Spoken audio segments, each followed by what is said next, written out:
Hola profesores, hola compañeros, soy Joaquín Sánchez y junto a mis compañeros Catalina Rodríguez, Benjamín González y Francisca San Martín les vamos a presentar el seminario sobre efectos neurofisiológicos por consumo de plantas alucinógenas.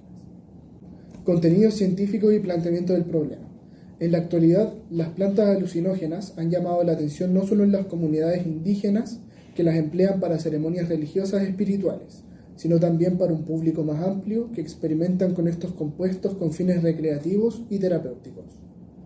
Aunque su uso se remonta hace miles de años, actualmente el acceso a este tipo de sustancias se ha vuelto mucho más común y accesible, lo que ha producido un aumento en su consumo y con ello una mayor preocupación por los efectos neurofisiológicos que puedan generar.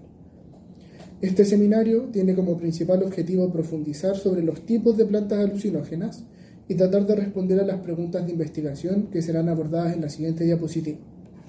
Se explorarán además los riesgos asociados al consumo de plantas alucinógenas que incluyen efectos neurotóxicos a corto y largo plazo. A través de este seminario se buscará proporcionar una comprensión de cómo las plantas alucinógenas afectan al cerebro y cómo su consumo puede tener riesgos para la salud. Para el desarrollo de este seminario se plantearon dos preguntas principales, las cuales son: ¿qué compuestos químicos contienen las plantas alucinógenas? Y ¿cuáles son los principales efectos neurofisiológicos y riesgos asociados al consumo de distintos tipos de plantas alucinógenas? De las cuales deriva el objetivo general, que es analizar los efectos neurofisiológicos que producen los compuestos químicos presentes en plantas alucinógenas, del cual derivan también 4 objetivos específicos, que corresponden a identificar los tipos de plantas alucinógenas, reconocer los principales compuestos químicos presentes en plantas alucinógenas, describir los efectos neurofisiológicos sobre percepción, cognición y comportamiento derivados del consumo de plantas alucinógenas y, por último, investigar los posibles riesgos e implicancias neurofisiológicas asociadas al consumo reiterado de distintos tipos de plantas alucinógenas. En cuanto a los materiales y métodos, para poder responder las preguntas y cumplir los objetivos planteados, se seleccionaron 3 publicaciones relacionadas con plantas alucinógenas. Estas 3 investigaciones corresponden a revisiones bibliográficas, las cuales buscan recopilar antecedentes sobre el uso de plantas alucinógenas en humanos desde un enfoque toxicológico y neurofisiológico. Para ilustrar cómo realizamos este proceso de selección de los textos, se muestra el método descrito en una de estas publicaciones que explica cómo se puede realizar una revisión bibliográfica. El primer paso es la búsqueda de palabras clave en plataformas de información confiables, como por ejemplo Google Academics o alguna otra que sea de divulgación científica. Se pueden buscar palabras, por ejemplo, como plantas alucinógenas, alucinógenos botánicos o intoxicación por plantas, entre otros. También se puede hacer búsquedas adicionales utilizando los nombres de plantas específicas como palabras clave. También se debe limitar la búsqueda a estudios realizados en humanos. Y por último, se pueden consultar otro tipo de fuentes para complementar, que pueden ser, por ejemplo, libros especializados, enciclopedias u otro tipo de bibliografía adicional. Una vez seleccionadas las 3 publicaciones base, se realizó una lectura completa y detallada de cada una. El análisis se centró en comparar la información que cada texto entrega sobre las diferentes plantas alucinógenas, identificando ciertas similitudes o diferencias que tengan con respecto a la descripción del tipo de planta y los efectos que éstas producen sobre el sistema nervioso central. Por ejemplo, en la diapositiva podemos observar aquí la coincidencia de las 3 publicaciones base de nuestro seminario, en las cuales todas mencionan a la ayahuasca como una de las principales plantas, una de las más relevantes. Sin embargo, la información puede ir variando entre un texto y otro, por lo tanto es muy importante hacer esta comparación. Luego, a partir de este análisis, se construyó un listado de las plantas alucinógenas más relevantes y recurrentes en la literatura, que se van a utilizar como una base para organizar los contenidos del presente seminario. Posteriormente, se realizó un análisis y una síntesis de la información disponible para cada tipo de planta alucinógena en estudio.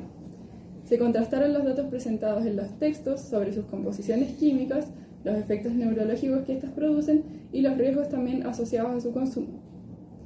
En algunos casos, se consultaron referencias adicionales para complementar o aclarar ciertos mecanismos de acción u otro tipo de dudas que pudiesen quedar con las tres publicaciones base. Finalmente, con esta síntesis fue posible elaborar la tabla de resultados que mostrará mi compañero en la siguiente sección. Se pudieron responder las preguntas de investigación y también discutir de manera grupal los resultados obtenidos y las posibles proyecciones de esta revisión bibliográfica. Ya, los resultados. Los alucinógenos son sustancias que provocan percepciones inexistentes o una distorsión de la percepción del entorno, que estas son ilusiones, pero sin producir la pérdida de conciencia, pero solamente si se toma en dosis reguladas. Al seguir la metodología mencionada por mi compañera, se sintetizó la información extraída de los papers científicos que referenciamos en la última parte de este seminario y logramos el hallazgo de numerosas plantas alucinógenas y otras importantes secciones que se sintetizarán en la tabla que mostraré a continuación. Bueno, en esta tabla se observan las principales plantas alucinógenas que se mencionaban. Está, por ejemplo, el peyote y el cactus de San Pedro, que el cactus de San Pedro se encuentra en la cordillera andina, presente en Perú y Bolivia. Sus compuestos químicos son, la principal es la mescalina, que esta es un potente alcaloide alucinógeno y se une a receptores de neurotransmisores cerebrales. Sus efectos neurofisiológicos es la alteración en la conciencia y percepción, también las alucinaciones, pero a partir de dosis de 5 miligramos por kilogramo, y los síntomas simpaticomiméticos, que de esto habla otro compañero más adelante. Los riesgos al consumirla son la alta probabilidad de un mal viaje, ansiedad intensa, malestar estomacal, tensión muscular y sentimientos de pérdida del control y del miedo. Otra planta alucinógena muy común es la ayahuasca. Esta es una infusión de plantas con propiedades psicoactivas que comúnmente esta infusión es con la Banisteriopsis capi y la Psychotria viridis. Sus componentes químicos son el DMT, que es el principal componente alucinógeno, el cual llega al sistema nervioso central donde activa los nexos cerebrales en sinergismo con otros alcaloides y resulta reforzada su propia acción visionaria. También está compuesta por la armina, la armalina, que estas son IMAO, que significa que son inhibidores reversibles de la monoaminooxidasa, y también de la tetrahidroarmina, que esta es un inhibidor de captación de serotonina. Los efectos neurofisiológicos de la ayahuasca son alucinaciones visuales, alteraciones en la percepción de los colores, síntomas vertiginosos, ansiedad y diaforesis profusa. Estos riesgos pueden ser también, al consumirla, síndrome serotoninérgico por combinación con ISRS, que esto significa fármacos inhibidores selectivos de la recaptación de serotonina, y otros serotoninérgicos. También los riesgos pueden ser un potencial para crisis de ansiedad. Otras plantas alucinógenas son la Ribera corimbosa y la Hipomea violacea, que su componente químico principal es el LSA, que se encuentra en las semillas de estas plantas. Y es un potente agonista serotoninérgico y dopaminérgico con afinidad por receptores 5-HT2.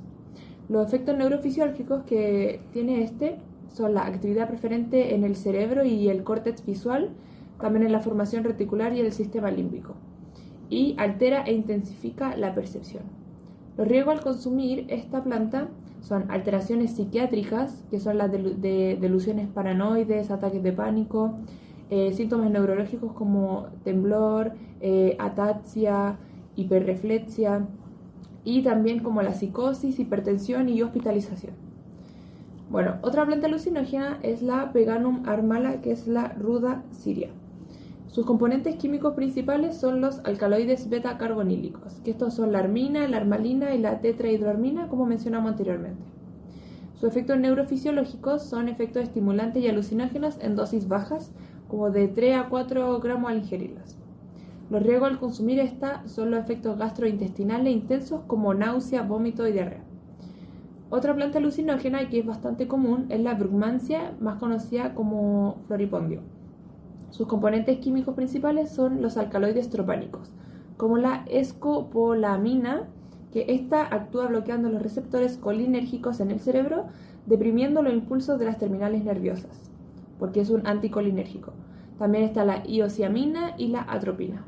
Los efectos neurofisiológicos que tiene la Brugmansia son las alucinaciones visuales, auditivas y táctiles, la depresión de impulsos nerviosos, la midriasis, que es la dilatación de las pupilas, la taquicardia, la disminución de la acción muscular involuntaria.